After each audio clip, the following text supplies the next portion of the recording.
시청자 여러분 안녕하십니까. 지금부터 정권의 안보정론을 시작하겠습니다. 자, 이번 시간에는요, 이 한동훈 위원장이 처음으로요 중앙선대위 회의를 주재했습니다. 자, 회의의 핵심은요, 바로 이제 조국, 그 다음에 이재명으로 일컬어지는 이 범죄 연대, 범죄 정당들 이번에 심판해야 된다. 왜? 이런 정당들은 후진 정당, 후진 정당이라도 해도 되고요, 아니면 후진 정당이라도 해도 될 것 같아요. 그래서 우리 국민의힘은 앞으로 전진하는 정당이다 이거죠. 미래 세력 맡길 수 있다. 그래서 우리 국민의힘이 제대로 여의도 정치를 써나갈 수 있도록 힘을 모아달라. 이런 취지의 메시지를 내놨습니다. 자, 그리고요, 지금 현재 여러분들 뭐 잘 아시다시피 지금 이제 강북을 박용진이가 아웃돼가지고 이제 전략 경선으로 됐는데요. 제가 어젯밤에도 심야 방송을 통해서 말씀을 드린 대로 어제 이제 민주당이 완전히 난리가 났어요. 이재명이도 난리가 났습니다. 왜냐? 이재명이가 지금 시키려고 하는 사람은 뻔히 한두 명 정해져 있는데 너무나 많은 사람들이 몰려드는 겁니다. 그래서 본래 저녁 6시에 마감을 내다가 밤 12시까지 하는 바람에 난장판이 벌어졌다. 자, 그래서 이재명이도 놀래고 민주당도 놀래고, 그래서 그 몇몇 어떤 사람들이 신청을 했는지 일부가 언론에 나오고 있습니다. 자, 그래서 오늘 이제 지금 시간이 이제 오후니까요. 오후 늦지감치 되면은 이제 최종적으로 3명 정도 압축이 될 것으로 예측이 되는데, 여기에 지금 신청한 사람들 몇몇 보도된 사람들을 중심으로 보면은요, 우선 종북 좌파서부터 시작해갖고 찐명 일변도의 사람들이 신청을 했어요. 자, 그래서 이 문제점 어디에 있는지 한번 짚어드리도록 하겠습니다. 그 다음에 이제 이번에 우리 국민의힘에서는 지금 현재 도태우하고 장해찬 요 두 명을 공천을 줬다가 완전히 박탈해 버렸어요. 요게 주는 메시지가 여러 가지로 상당히 많은데요. 자, 그래서 이제 요걸 가지고 우리 국민의힘은 정말 시스템 공천을 하고 있다. 그리고 이제 막말 논란을 이야기하는 것은 우리 국민의힘에서는 용납을 하지 않겠다. 그래서 깨끗한 정치를 하겠다. 이런 취지가 아니겠습니까?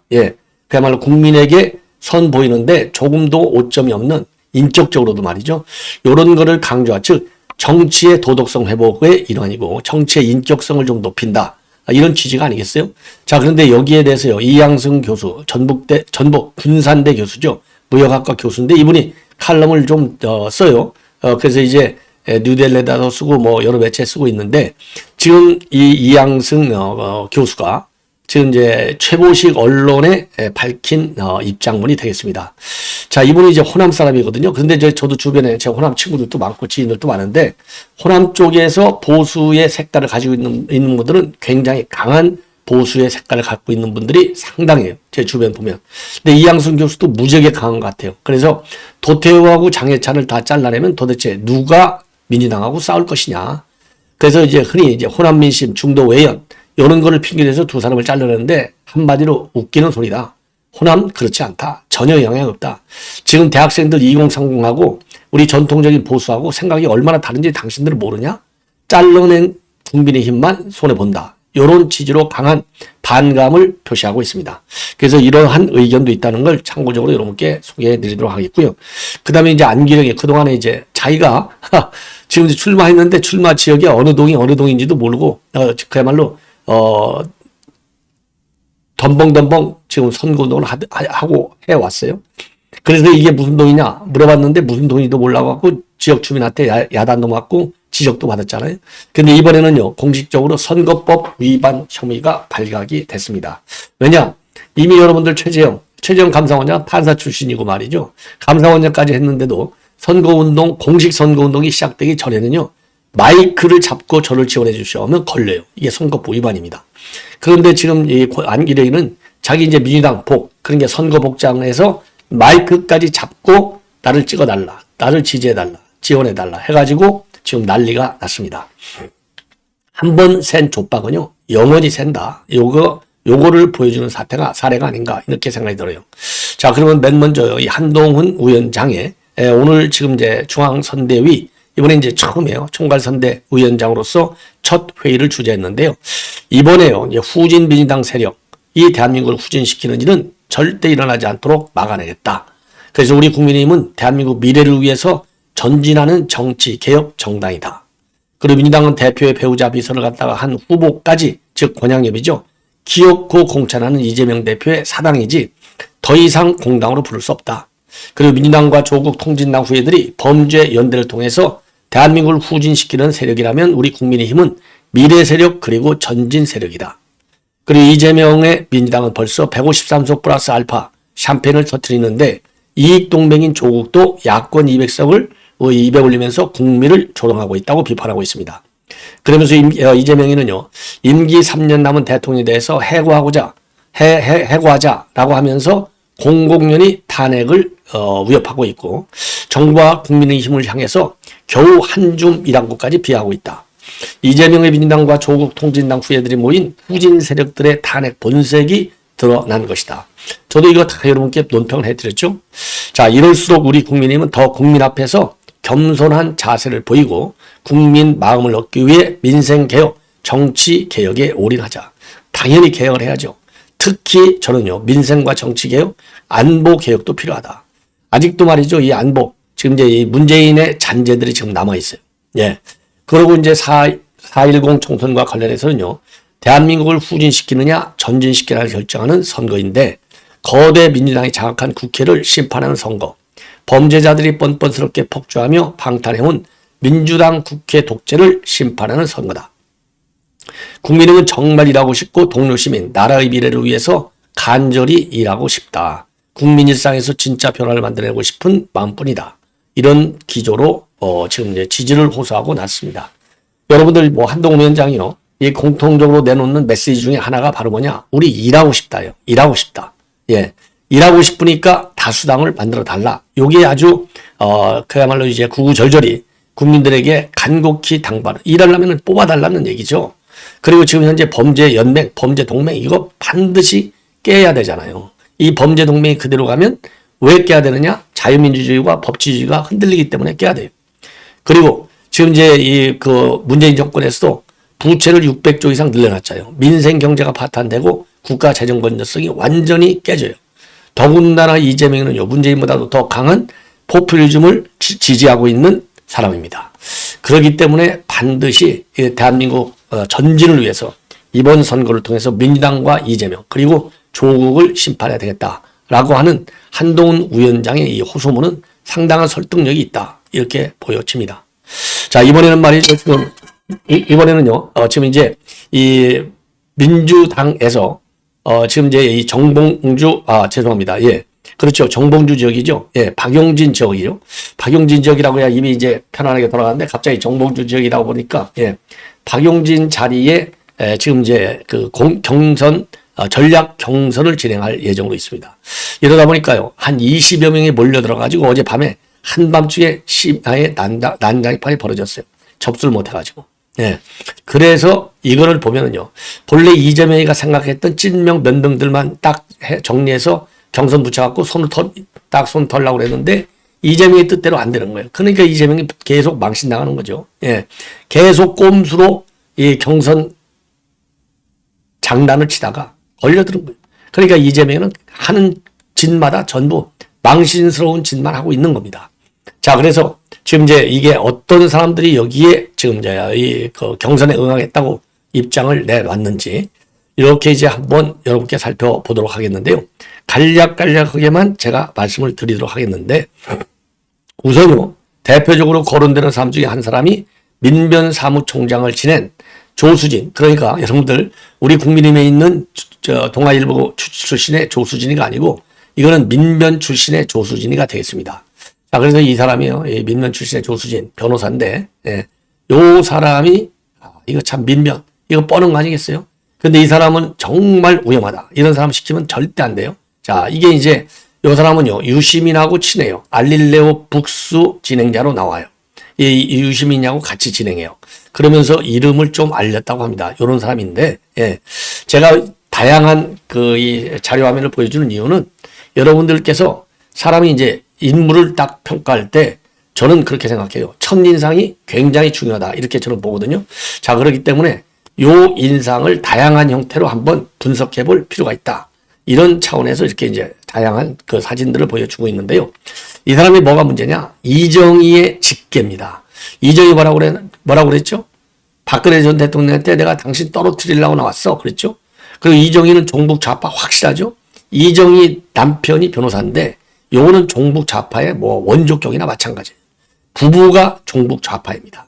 이정희 밑에서 보좌관을 한 그러니까 조수진은 종북 좌파? 의심의 여지가 없는 거예요. 이런 사람 더군다나 민변에서 사무총장 민변 변호사들 때문에 대공수사하기가 엄청 어렵다. 이건 어제 오늘 얘기가 아니에요. 그 정도의 종북 좌파성이 민변도 강합니다. 자, 그러니까 이거 김명수 대법원 자리에서 판사들 이 판결되는 거 여러분들 보셨잖아요. 요런 사람이 들어가면 안 된다. 요런 측면에서 제가 말씀을 드리는 거고요. 예. 그러면은 이제 유시민이랑 어떻게 가까워졌냐? 유시민이도 본래 통합진보당 이 종북 좌파. 예. 여기에서부터 시작했잖아요. 자, 그러면서 이제 이정희하고도 가깝고 그러면서 예, 그 알릴레오 하면 누굽니까? 유시민이잖아요. 그러니까 이걸 불러다가 이제 이 정계 말하자면 진출시킨 거나 마찬가지예요. 예. 그래서 이게 이정희, 유시민, 이 조수진 다 이게 종북 좌파 그룹이라고 보시면 돼요. 요런 사람들이 이번에 거기에 지금 예비 후보로 신청을 한 겁니다. 그 다음에 한민수 대변인, 뭐 이재명 대선 캠프 때부터 뛴 한민수가 들어가 있어요. 한민수도 내놨고요. 그 다음에 이제 경기도 파들이 많이 들어가 있어요. 자, 이현욱하고 붙어갖고 안 된 진석범 전 경기복지대란 대표. 예. 그 다음에 아까 말씀드린 대로 이현주한테 탈락한 이현욱 경기도시공사 사장.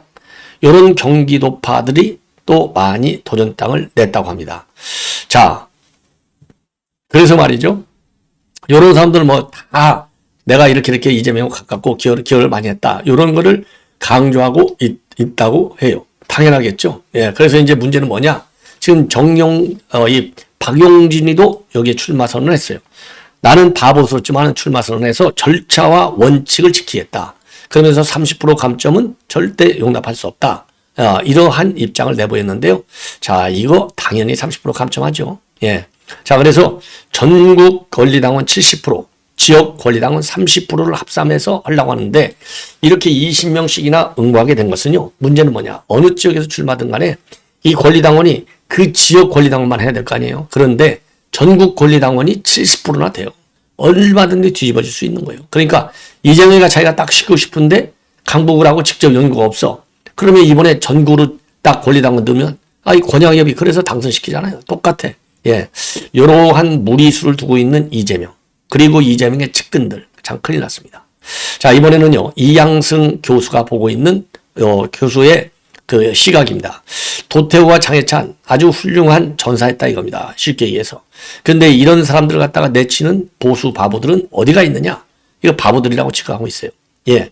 그래서 이 사람들은 지금 호남민의 입장에서 볼 때는 그야말로 민주당 좌파 인사들하고 싸워온 몇 안 되는 우파의 전사들인데 이 사람들이 만약에 시스템 공천이라고 했다면 처음서부터 아예 공천이 안 됐어야 될 것 아니냐.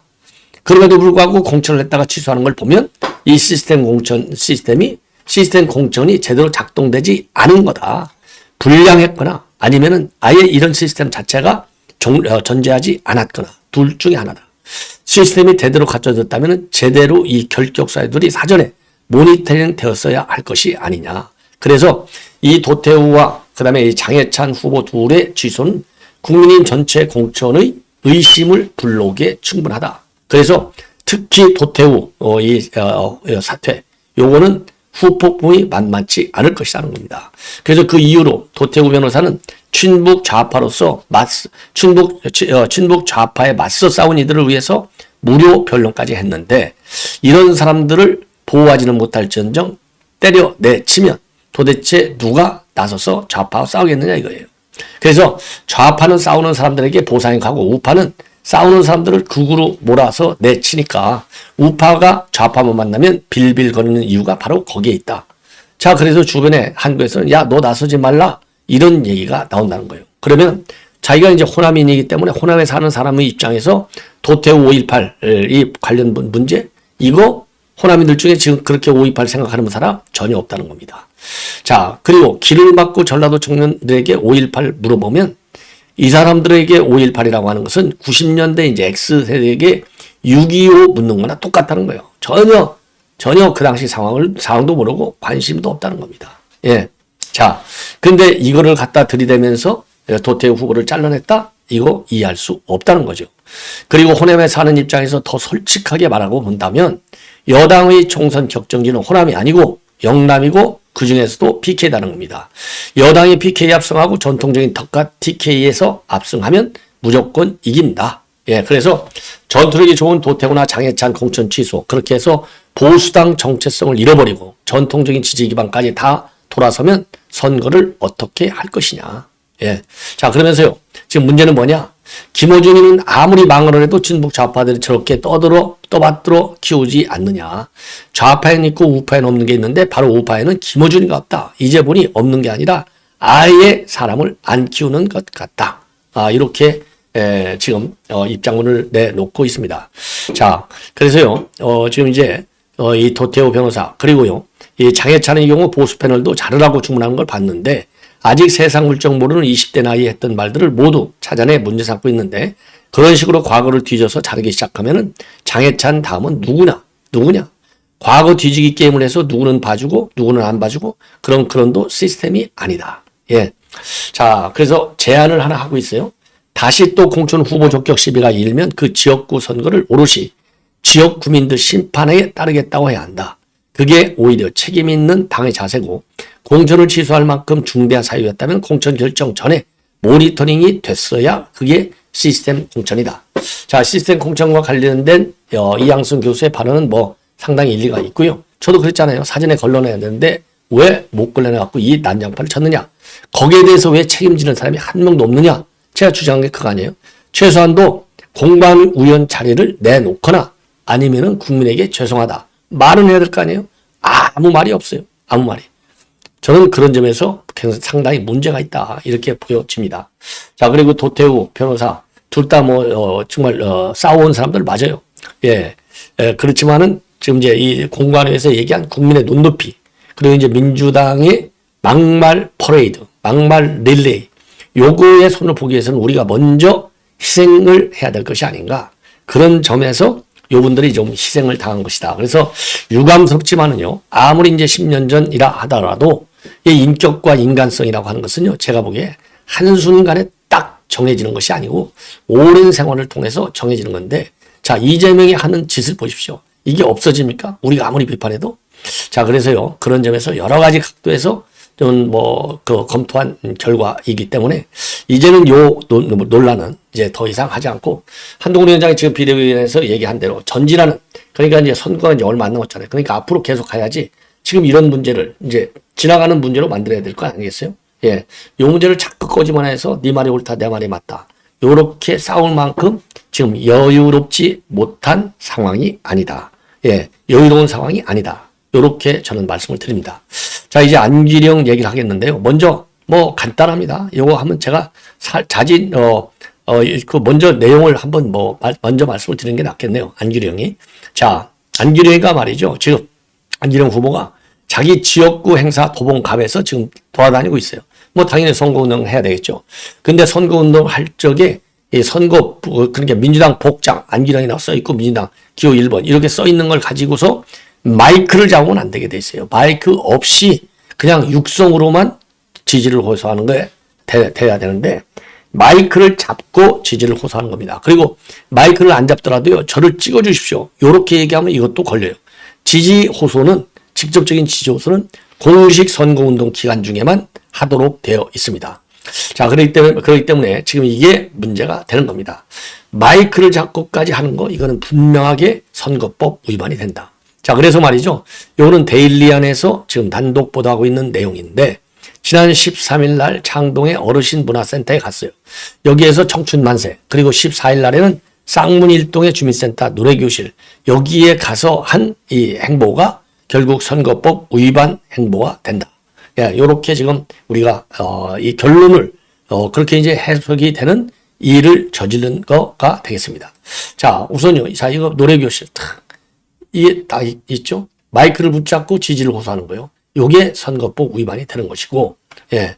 그 다음에 이제, 이거 보십시오. 신나라예요. 야, 자, 이거 한번 보십시오. 난리가 났습니다. 같이 해주세요. 하고, 난리가 났어요. 난리가 났어. 이 참 수준 이하. 응? 요 수준 이하의 이 행보를 보십시오. 신났어요. 아주. 야, 요런 인간들이 배지 달고 나면 참 얼마나 기고만장할까? 참 앞이 캄캄하다. 예, 앞이 캄캄하다. 요렇게 결론을 내릴 수밖에 없어요. 자, 그래서요. 그래서 이제 요 내용을 말씀을 드리면, 자, 이게 지금 지역 행사에 나가서 이 안기령이가 지지를 호소하는 거예요. 뭐라고 호소했느냐? 잘 부탁드린다. 그러면서 노래를 확성장치를 통해서 노래를 불렀습니다.